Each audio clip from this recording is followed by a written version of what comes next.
সুপ্রিয় দর্শক শ্রোতা, সবাইকে শুভেচ্ছা। বাংলাদেশে মুক্তিযোদ্ধাদের বিপদ, মুক্তিযুদ্ধের পক্ষের মানুষের বিপদ, কথা বলতে সমস্যা।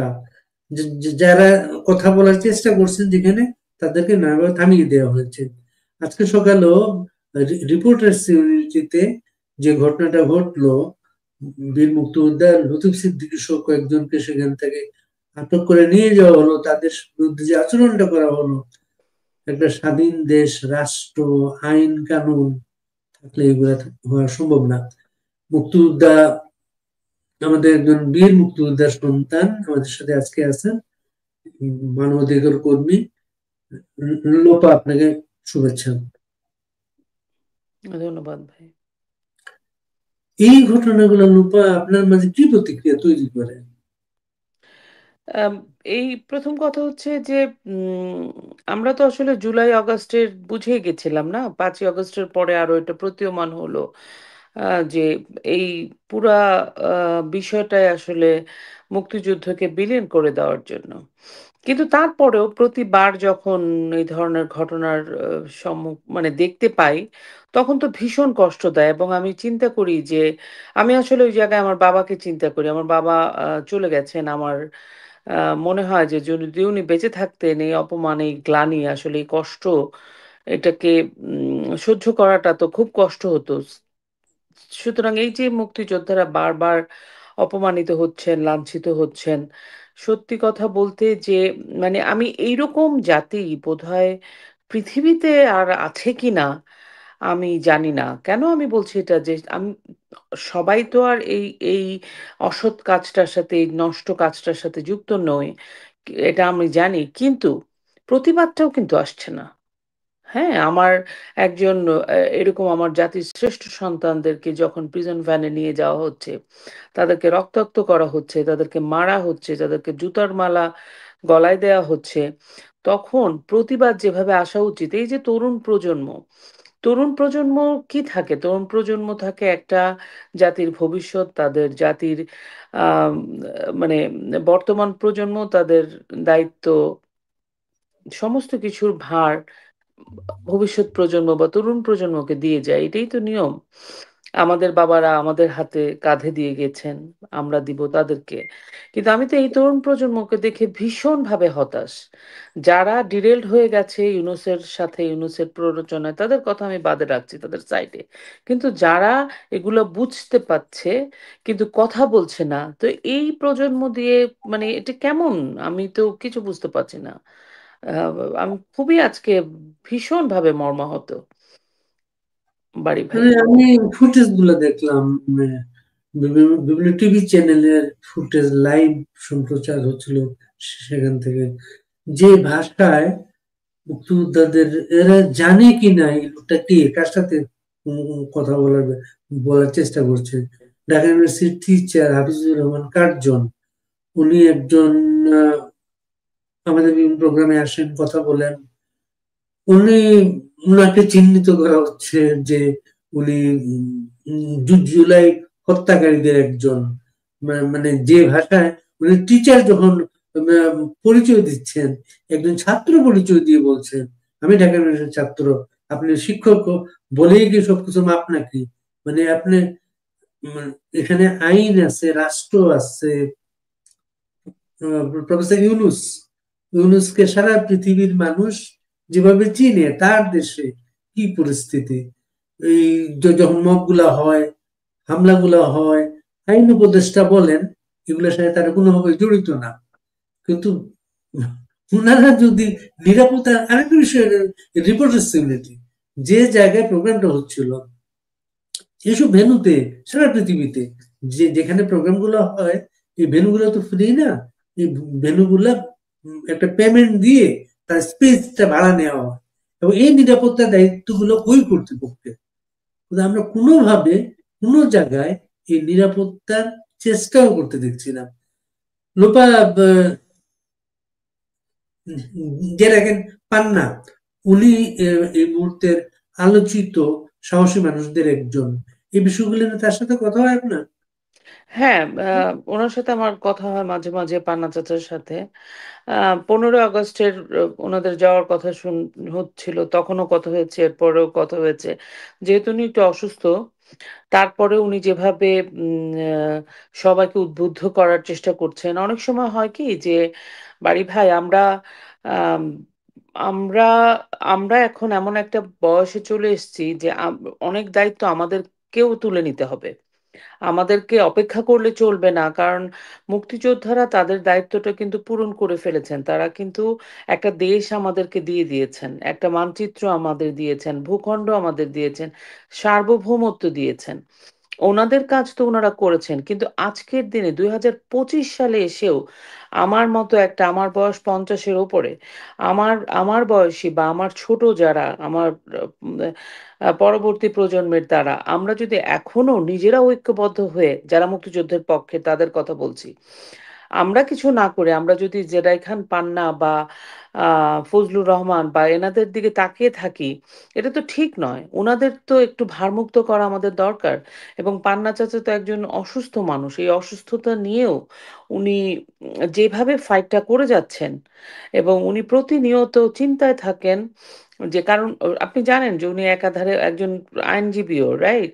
উনি উনি অনেকগুলো এই যে যারা ইউনূসের দ্বারা যারা আম, একটা মিথ্যা মামলায় যারা আসামি, হ্যাঁ, আম, সবার কেস কিন্তু উনি লড়ছেন। উনার আন্ডারে বোধহয় 16 জন আইনজীবী আছে, তারা সবাই দিন রাত পরিশ্রম করছে এই মামলাগুলো থেকে কিভাবে তাদের আসামিদেরকে বার করা, আনা যায়। এক একজন আসামির 200-300 মামলা, এই মামলাগুলা এখন আমরা অনেক সময় মনে করি যে জেরাই খান পান্নারা কেন একটা কথা বলছেন, বা এই যে ধরেন 15ই আগস্টে কথা ছিল ওনারা যাবেন, পান্না চাচা বা আরো যারা আছেন অনেকেই হুইল চেয়ারে চলেন, হ্যাঁ, তাদেরকে একজন মানুষ নিয়ে যেতে হয়। এবং ইউনূসের অবস্থা তো আপনি বুঝতেই পারছেন, ইউনূসের তো কোনো নিয়ম কানুন কিছু নাই এই দেশে। তো ওখান থেকে যদি পান্না চাচাকে অ্যারেস্ট করে ফেলে, তাহলে এক তো উনি বয়স্ক মানুষ, অ্যারেস্ট, জেলখানায় গিয়ে কি হচ্ছে আপনি আপনি পারিবারিক কিছু খবর রাখেন, সেগুলো তো আছেই, কিন্তু উনি যে কত মানুষের কেস লড়ছে, এবং সব কেস কিন্তু বিনা পয়সায় লড়ছে উনি। উনি কিন্তু পয়সা নেন না। এই যে মানুষগুলার কেস, মামলাগুলোও তো ঝুলে যাবে। অনেক সময় হয় যে উনি কেন বলেছেন, উনি কেন ঐক্যবদ্ধ হতে বলে নিজেই নামেন না। ওনার কি এখন নামার সময়, নাকি উনি বলবেন আমরা নামবো? বাড়ি ভাই, এই যে আপনি অস্ট্রেলিয়া থেকে কাজ করছেন, আমি এখান থেকে কানাডা থেকে কাজ করছি, এটা তো আমাদেরকে কেউ বলে দেয় নাই। তো বাংলাদেশে যারা মুক্তিযুদ্ধের পক্ষের ছেলেপেলেরা আছেন, আমাদের বয়সী বা আমাদের থেকে কম বয়সী বা তরুণ প্রজন্ম, বলছেন মুক্তিযুদ্ধের কথা, কিন্তু অপেক্ষা করছেন কেউ বলবে। আর কেউই কথা বলতে চান না।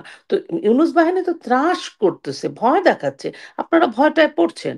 আবার অনেকে শুনতে পাচ্ছি একটু কম্প্রোমাইজ করে খুব ভালোও আছেন। তো এই ভালো কি আপনি থাকতে পারবেন বেশি দিন? পারবেন না তো। আমাদের আমাদের এই যাদেরকে টার্গেটেড পিপল, যাদেরকে মুক্তিযুদ্ধ যাদেরকে টার্গেট করা হয়েছে, তাদের পরে আপনাদের টার্ন, আপনাদের দিকে আসবে। এখানে প্রগতিশীল বলতে অসাম্প্রদায়িক যারা ধারণ করেন তাদের কাউকে রাখবে না। এবং আপনি যতই এখন খোলস ধরে থাকেন, এই ইউনূস বাহিনীর সাথে মেলার চেষ্টা করেন, আপনাকে ওরা চেনে। কিন্তু ওরা এখন ওদের টার্গেট, প্রথম টার্গেটকে ওরা টার্গেট করছে, যারা মুক্তিযুদ্ধ, আওয়ামী লীগ, যারা সরব কথা বলছে, তাদেরকে টার্গেট করছে। তাদের যখন শেষ হবে, সেই টার্গেট ফুলফিল হবে, যদি তারা ততদিন সাস্টেইন করতে পারে, তারপর আপনাদের দিকে আসবে। এটাই এটাই হবে। তো পান্না আরেকটা চাচার বিষয়, কাছ থেকে এর যতটুকুন করছেন, ওর থেকে বেশি আসলে আমাদের ওনাকে এই চাপটা দেওয়া ঠিক নয়, আমি মনে করি। আরেকটা দুর্ভাগ্য, আমরা আহ বিএনপি সাম্প্রতিক রোল গুলো আমরা দিচ্ছি। সেই 32 নম্বরও 15ই আগস্ট আমরা দেখলাম, তারা সেখানে একটা রোল প্লে করলো এবং প্রকাশ্যে বলল যে দখল নিলাম। এবং তখন প্রকাশ পেল যে তারা এই ভাঙার সাথে তারা জড়িত, এবং এই একজন ফান্ড এসেছে লন্ডন থেকে। মির্জা ফখরুল দুদিন আগে একটা কথা বলেছেন যে এস এ আলম গ্রুপ এত হাজার কোটি টাকা শেখ হাসিনাকে দিয়েছে ইলেকশন বন্ধ করার জন্য। আজকে এই যে ঘটনাটা ঘটলো, বাইরে কিন্তু ছিল বিএনপির লোকজন। বিএনপির লোকজন। বিএনপির মতো একটা সংগঠন যে যে দাবি করে তার প্রতিষ্ঠাতা স্বাধীনতার ঘোষক, বিএনপির যদি এই রোলটা নেয়, তাহলে কি জামাতের সাথে কম্পিটিশন করছে, না জামাত বিএনপির রোলটা নিচ্ছে এখানে? বাড়ি ভাই, এটা একদম স্পষ্ট। বিএনপি যেভাবে ফর্ম করা হয়েছিল আপনি জানেন, যে বিএনপি যেভাবে গঠন করেছিল আহ, জিয়াউর রহমান, এটা অ্যান্টি আওয়ামী লীগ একটা ফোর্সকে উনি কালেক্ট করে একত্রিত করে সবাইকে একত্রিত করে সেখানে গোলাম আজমকে উনি পুনর্বাসন বাসন করেছে। উনি বহুদলীয় গণতন্ত্রের নামে সব ধরনের রাজনৈতিক দলগুলোকে, জামাতকেও বলেছে নিবন্ধন করো। সো এগুলো করেছেন। তো তাদের ফোর্সটা আসলে কি ছিল? তাদের ফোর্স ছিল অ্যান্টি আওয়ামী লীগ এবং at some point anti liberation বা মুক্তিযুদ্ধ। কেন এটা বলছি? তাহলে তো জিয়া রহমান নিজেই বীর উত্তম, নিজেই একজন মুক্তিযোদ্ধা। একজন মুক্তিযোদ্ধা যে সবসময় মুক্তিযুদ্ধ থাকে না, সেটা তো আমরা 2025-এ এসে আবারও বুঝতে পারলাম। অনেক মুক্তি আমাদের তো এখন ওই যে আজমি সাহেব, যিনি নাকি এখন মুক্তিযোদ্ধা মন্ত্রণালয়ের দায়িত্বে আছেন, তার তার হাত দিয়ে যেসব কাজ হচ্ছে মুক্তিযোদ্ধা মন্ত্রণালয়ে, সেটা তো আপনি দেখতেই পাচ্ছেন। তো যাই হোক, মুক্তিযোদ্ধা মানেই যে আজীবন মুক্তিযোদ্ধা তা নয়, তবে একজন রাজাকার আজীবন রাজাকার। তো এখন যেটা আমার কাছে মনে হচ্ছে যে বিএনপির একটা অস্তিত্ব সংকট হয়ে গেছে। এক, আওয়ামী লীগ এবং মুক্তিযুদ্ধের পক্ষের শক্তি আওয়ামী লীগের দিকে অবভিয়াসলি সবসময় ছিল, এখনো আছে। কিন্তু বিএনপি যাদের উপর ভর করে বিএনপি নামক দলটি বিস্তৃত হয়েছিল, তারা নিজেরাই এখন একটা ইন্ডিপেন্ডেন্ট ফোর্স। আপনি জামাত বলেন, হিজবুত তাহরীর বলেন, বা যে কোনো ইসলামিক সংগঠনগুলো আছে যারা ওদের সাথে ছিল। সব ইসলামিক সংগঠন ছিল না, কিছু ইসলামিক সংগঠন আওয়ামী লীগের সাথেও ছিল বা আছে। তো এরা নিজেরাই একটা ইন্ডিপেন্ডেন্ট ফোর্স হয়ে গেছে, তাদের এখন একটা নিজস্ব শক্তি হয়ে গেছে। সুতরাং দে নো নিড, তাদের এখন আর বিএনপি কে প্রয়োজন নাই। সো বিএনপি যেখানে এ টিম যদি থাকে, জামাত যদি বি টিম থাকে, তো জামাত সামনে চলে আসছে, বিএনপি পিছে চলে গেছে, শিবির সামনে চলে এসছে, ছাত্রদল পিছে চলে গেছে। তো পিছে যখন আপনি যাবেন, তখন আপনার যে নেতা, তাকে তো আপনাকে খুশি করতে হবে। সুতরাং ওনারা একটা সামহাও, এটা আবার বিএনপি আছে, বিএনপি ধানের শীষ, যে ওরা চিন্তা করছে সামহাও যদি নির্বাচনে যাওয়া যায়, তাহলে তারা মন্ত্রী হয়ে যাবে বা প্রাইম মিনিস্টার হয়ে যাবে তারেক রহমান। ব্যাপারটা কিন্তু এরকম হবে না আসলে। তারা যেসব রোলটা প্লে করছে, তাতে করে আহ ওনারা আম ছালা দুটোই হারাচ্ছে। এই যে বলে যে কথায় কথায় যে আমরা 32 নম্বর দখল নিলাম, সময় টিভি দখল নিলাম, হাসিনাকে বিদায় করলাম, তো এই যে দখল, একটা বিএনপির মতো রাজনৈতিক দলের এই দখল শব্দটাই তো একটা নেতিবাচক, ভীষণভাবে নেতিবাচক শব্দ। দখল কারা নেয়? ইউনূস আমাদের দেশটা দখল করে নিয়েছে। দখল নেয় তারা, মুক্তিযোদ্ধাদের জেলে পাঠাচ্ছে। মিস্টার ইউনূস আমাদের দেশটা দখল করে নিয়েছে। বিএনপি একটা রাজনৈতিক দল, যদি জনগণের দল হয়, এখন তো আপনার জন্য একটা খুবই সুন্দর মাঠ, আপনি একটা স্বচ্ছ পরিষ্কার একটা স্ট্যান্ড নিয়ে দাঁড়ান না, দাঁড়িয়ে আপনি পাবলিকের কাছে যান, পাবলিক অটোমেটিক্যালি আপনার পিছনে আসবে। সো আপনি দখল নেবেন কেন? আপনার তো দখল নেওয়ার কথা না, দখল নিবে জামাত নিচ্ছে, শিবির নিচ্ছে। কিন্তু তারা সামনে দিয়ে রেখেছে বিএনপিকে, এবং বিএনপি চিন্তা করছে এইভাবে আর যাই হোক রাজনীতি হবে, এটা তো আমার মনে হয় না।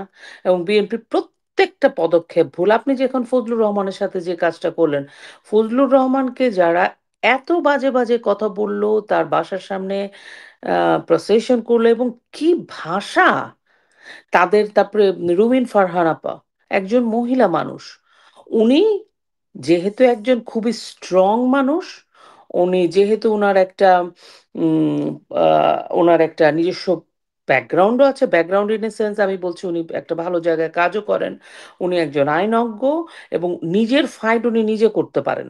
সেই কারণে কিন্তু রুমিন ফারহান আহ, যথেষ্ট টক্কর দিয়ে ফাইটটা করেছেন, এবং আমি বলবো উনি নিজে উইন করে আসছেন। কিন্তু ওনার দল তো ওনার পাশে দাঁড়ায়।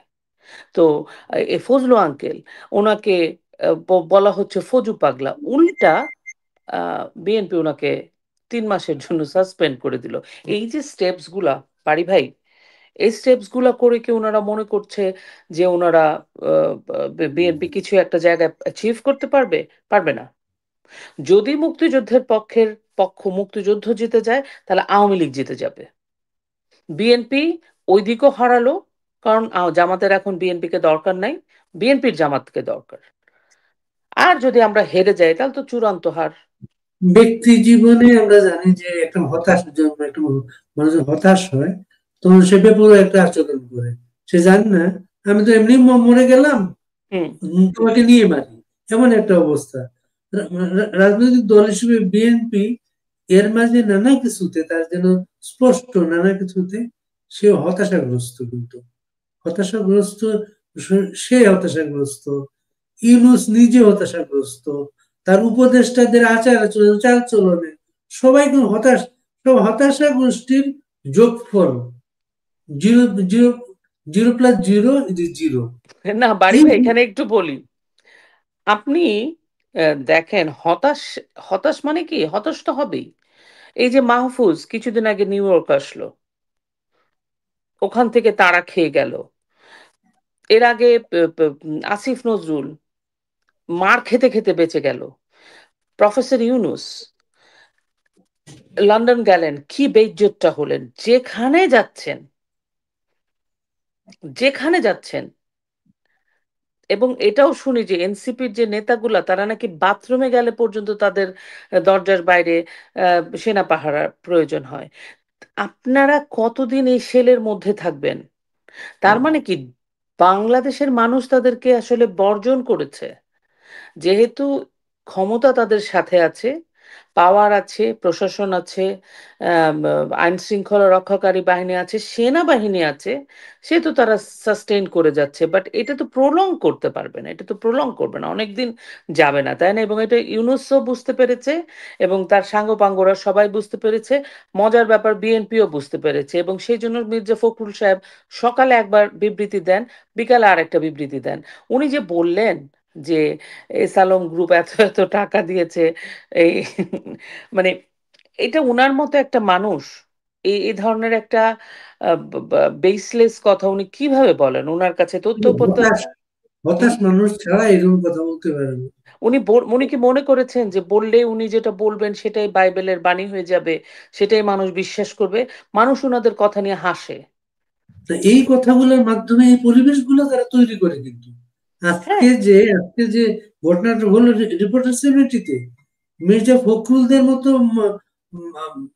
অবস্থার মানুষ যখন এইভাবে কথা বলে, তখন তো এই পরিস্থিতি তৈরি করা যায়। আরেকটা ব্যাপার লোপা, আপনি যে শুরুতে বললেন যেটা পান্না ভাই, যেটা এখানে পান্না তার বয়সের একটা মানুষ, সে আর কত করবে, সে তো করছে এটা। এর সাথে সাথে আরেকটা প্রশ্ন আছে, করবে কারা, করবে কারা? এখন তো রাজাকারের নাতিপুতিরা ক্ষমতায় আছে, করতে হবে মুক্তিযোদ্ধার নাতিপুতিদের। মুক্তিযোদ্ধার নাতিপুতিদের কি মানসিক জায়গাটা কি দুর্বল এখন? তাদেরকে আমরা সেইভাবে সামনে কেন দেখি না? মানসিক জায়গা দুর্বল, কিছু তো বটেই, অস্বীকার করব না। আপনি দেখেন, এই যে মঞ্জুরুল হাসান পান্না বলে একজন, পান্না ভাই আমাদেরই বয়সী, ছোট বড় কিছু হতে পারে, উনি কিন্তু আমাদের মতো এই যে ফেসবুকে, ইউটিউব করেন, প্রতিদিনের খবর দেখেন, লিখেন, বলেন, আমাদেরকে জানান। ওনাকে গোলাম আজমের ছেলে প্রকাশ্যে থ্রেট করে। ওনাকে আজকে এই মুহূর্তে উনি ডিবি অফিসে আছে। কেন ওনাকে এটা করছে? কারণ ওনাকে আমাদের মতো আমাদের সবাইকে, আমরা যারা টুকটাক কথা বলছি, তাদেরকে ওনারা স্তব্ধ করে দিতে চায়, বন্ধ করে দিতে চায়, আমাদের কথাও বন্ধ করতে চায়। কিন্তু এখন আমরা যদি বন্ধই হয়ে যাই, আমরা যদি কথাই না বলি, তাহলে তো ওরা জিতেই যাবে। মুক্তিযুদ্ধের পক্ষের মানুষদের আমি একটা জিনিস দেখলাম, একটা গ্রুপ, বিশাল বড় একটা গ্রুপ, তাদের মধ্যে না কেমন যেন একটা নির্লিপ্ততা আছে, তাদের মধ্যে কেমন যেন একটা নির্জীবতা আছে। তারা মনে করে যে আমার কাছে না আসলে আমার এসবের মধ্যে পড়া উম, প্রয়োজন নাই। আপনি যদি প্রান্তিক মানুষদের কথা বলেন, প্রান্তিক মানুষরা কখনো এগুলোতে ছিল না। এটাতে ছিল মিডল ক্লাস এবং কিছু এলিট ক্লাস। তো সেই এলিট ক্লাসের যে মুক্তিযোদ্ধারা সন্তানেরা আছে বা যারা মিডল ক্লাসে আছে, মিডল ক্লাস চিন্তা করে আমরা আমাদের খাওয়া পড়া, আমাদের কিছু পড়লে তো আমরা বিপদে পড়ে যাব। আর এলিট ক্লাস কিভাবে, আমি আসলে ওই মনস্তত্ত্বটাই বুঝতে পারি না। তবে আমি এতটুকুন বুঝি, আমরা যদি আজকে এই মুহূর্তে ঐক্যবদ্ধ হয়ে ঘুরে না দাঁড়াই, আমাদের কিন্তু সাস্টেইন করা, আমাদের কিন্তু সার্ভাইভ করা বাংলাদেশে, বাংলাদেশে আমরা টিকতে পারবো না। বাংলাদেশে আমরা বলি না যে মাইনরিটি, ধর্মের ভিত্তিতে বলি, ও হিন্দু তাই মাইনরিটি। নো, আমরা মাইনরিটি হয়ে যাব। কিন্তু আপনি যদি বলেন ভোটের বিচারে, এখনো পর্যন্ত 54 বছরে কিন্তু ইসলামী দলগুলো, জামাতে ইসলাম মাইনরিটি, এবং সেই কারণেই তো তারা ভোটটা চায় না। সেই কারণেই তারা দ্বিপক্ষ, এক পক্ষ, এই পক্ষ ওই পক্ষ ভোট চায়। তারপরে তারা আম, এই মুহূর্তে ভোট ডিলে করতে চায়, কারণ তারা আসলে আহ, জানে তারা ভোটের রাজনীতিতে পাশ করবে না। তার মানে কি, বাংলাদেশের সংখ্যাগরিষ্ঠ লোক জামাতকে বা এই ধরনের জঙ্গি গোষ্ঠীকে চায় না। তাহলে কিন্তু কখনো কি আপনি দেখেছেন কৃষকরা এসে আন্দোলন করছে? কৃষি আন্দোলন হলে সেটা আলাদা, শ্রমিক আন্দোলন হলে সেটা আলাদা। রাজনৈতিক যে আন্দোলন সেটা কারা করে? সেটা করে একজন ছাত্র, একজন আম, সমাজের উচ্চবিত্ত এলিট শ্রেণী যারা চিন্তক, তারা। সে আমাদের গ্রুপের যারা, আমাদের মুক্তিযুদ্ধের পক্ষের যারা, আমরা যারা এই এই বয়সী বা আমাদের বয়সী ছেলেমেয়েরা আছি, তারা যে কেন চুপ করে আছি, এই ব্যাপারটা আমি বুঝতেছি না। তারা কি তাদের নিজস্ব কমফোর্ট জোন থেকে বেরোতে চাচ্ছেন না?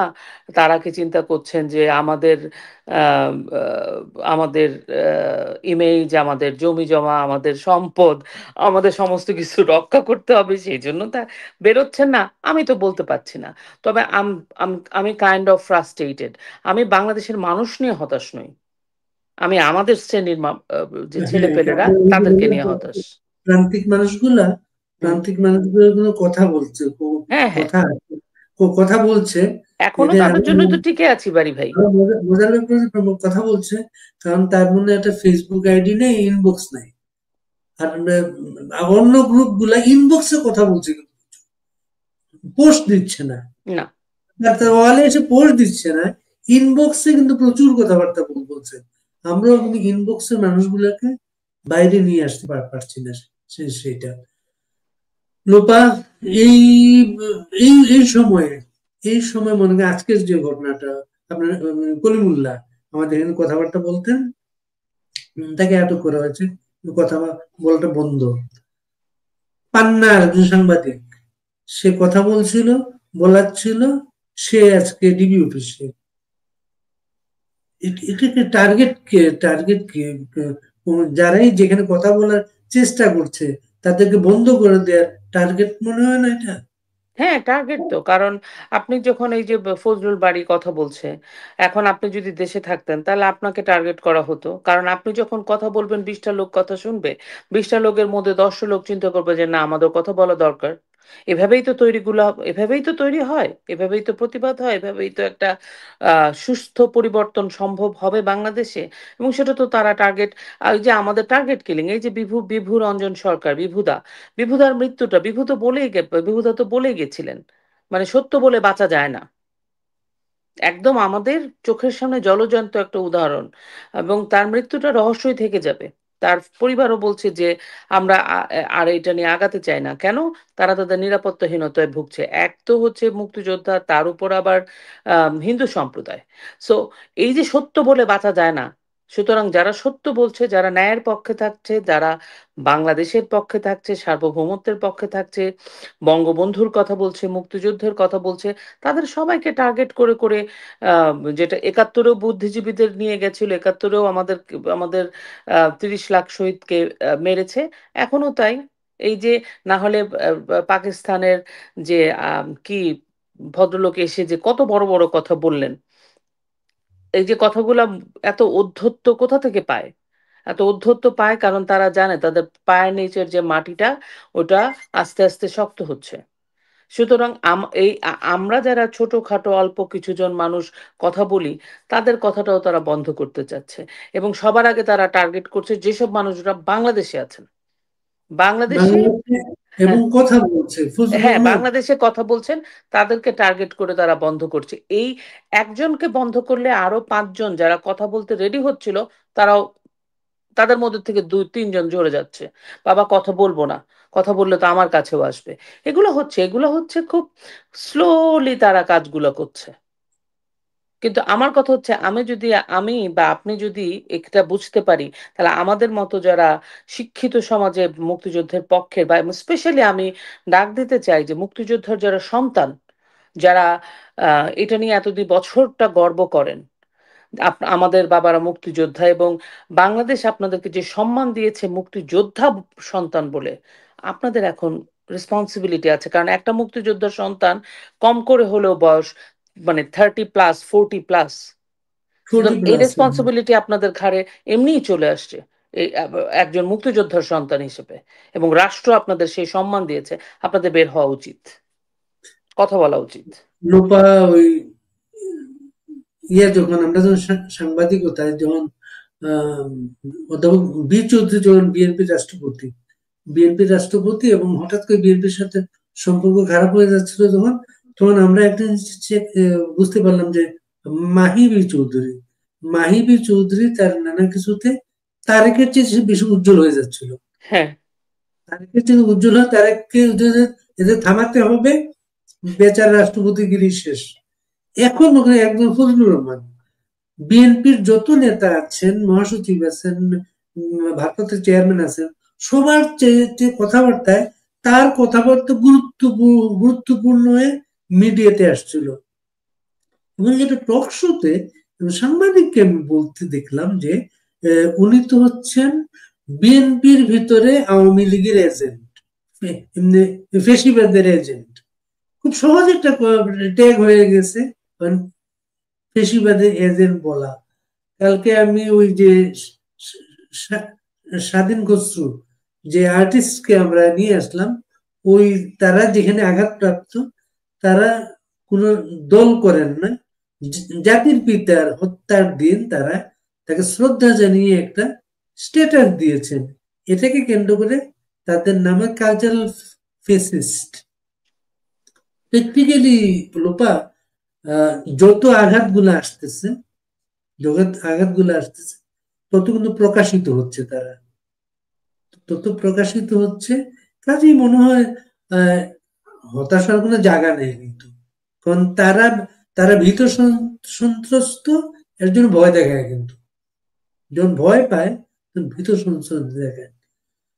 আপনি কোনো আহ্বান বলবেন নতুন প্রজন্মের উদ্দেশ্যে বা সহকর্মীর উদ্দেশ্যে, সে দিয়ে আজকে শেষ করবো আমরা। অনেক ধন্যবাদ বাড়ি ভাই, আপনি একটা খুব ভালো বিষয় নিয়ে আলোচনা করলেন আজকে। মুক্তিযোদ্ধাদের, বিশেষ করে নতুন প্রজন্ম, মানে আমাদের যারা মুক্তিযুদ্ধের প্রজন্ম আছেন, যারা মুক্তিযোদ্ধার বিশেষ করে সন্তানরা আছেন, এবং মুক্তিযুদ্ধের পক্ষের মানুষরা আছেন যারা আমাদের বয়সী বা আমাদের কম বয়সী, তাদেরকে আমি একদম করজোড়ে মিনতি করছি, চলুন আমরা সবাই ঐক্যবদ্ধ হয়ে আমরা উম, ঘুরে দাঁড়াই, আমরা মানে আমরা প্রতিবাদ জানাই, যা হচ্ছে সেটা ঠিক হচ্ছে না। আজকে আমাদের দেশটা ভীষণই একটা অন্ধকার যুগে প্রবেশ করছি। আমাদের বাবা বাবারা, আমাদের পূর্বসূরীরা আমাদের এই মুক্তিযুদ্ধ দিয়ে কতগুলো মানুষকে, শোষিত মানুষকে, মানুষের মুক্তির জন্য এই রাষ্ট্রটা গঠন করেছিল। সে মানুষগুলো আজকে ভীষণভাবে বিপন্ন অবস্থায় আছে। তো আমাদের নারী, শিশু, আম, সবাই এই এই বিপন্নতা থেকে আমরা যদি আমাদের কাজটা করতে পারি, আমাদের দেশকে শত্রুমুক্ত করতে পারি, ইউনুস মুক্ত করতে পারি, তাহলে কিন্তু আমরা আমাদের কিছুটা দায় মুক্তি হয়তো আমরা আমাদের আমাদের আমাদের বাবা মার করে যাওয়া কাজটার কিছুটা হয়তো আমরাও একটা তাদের সাথে আহ অংশীদার হতে পারবো। আমি প্রায়ই একটা কথা শুনতাম যে, ও আমরা মুক্তিযুদ্ধ দেখিনি, আমরা যদি মুক্তিযুদ্ধ দেখতাম এই করতাম ওই করতাম। এখন মুক্তিযুদ্ধর থেকেও খারাপ সময় এসছে, চলুন আমরা কিছু করি, কিছু করে দেখাই, দেশটাকে শত্রুমুক্ত করে আমরা আমাদের দেশের সার্বভৌমত্ব রক্ষা করি। আপনারা সবাই ভালো থাকবেন। আপনাদের শুভকামনা। এই সুযোগে আমরা আপনার বাবা বীর মুক্তিযোদ্ধা সাইদ আহমেদ, ওনার প্রতি আমরা শ্রদ্ধা জানাচ্ছি। আর ওই যে কথা বললেন না, আমরা তো মুক্তিযুদ্ধ দেখি নাই, মুক্তিযুদ্ধ করি নাই। এই যে মীর মোশাররফ হোসেন বিশেষ সিন্ধু লিখেছিলেন। বিশেষ সিন্ধু পড়ে এখনো বাঙালি মুসলমানরা কান্নাকাটি করে এখন পর্যন্ত। মীর মোশাররফ হোসেন কারবালা ময়দানে ছিলেন, উনি ইতিহাস ইতিহাস পড়ে লিখেছেন। মুক্তিযুদ্ধের ইতিহাস গুলো আছে, মুক্তিযোদ্ধারা বেঁচে আছেন, সেই ইতিহাসকে অবলম্বন করে আমাদের তরুণ প্রজন্ম রুখে দাঁড়াবে, ঘুরে দাঁড়াবে। কারণ বাংলাদেশের বড় অংশ মানুষ কিন্তু মুক্তিযুদ্ধের পক্ষের মানুষ, কিন্তু ভেতরটা কিন্তু মুক্তিযুদ্ধের পক্ষের। কাজেই আমরা খুব ভালোভাবে এতে পরাস্ত করতে পারবো। লোপা, আপনাকে ধন্যবাদ। যারা ধন্যবাদ ভাই। সবাইকে ধন্যবাদ। সবাই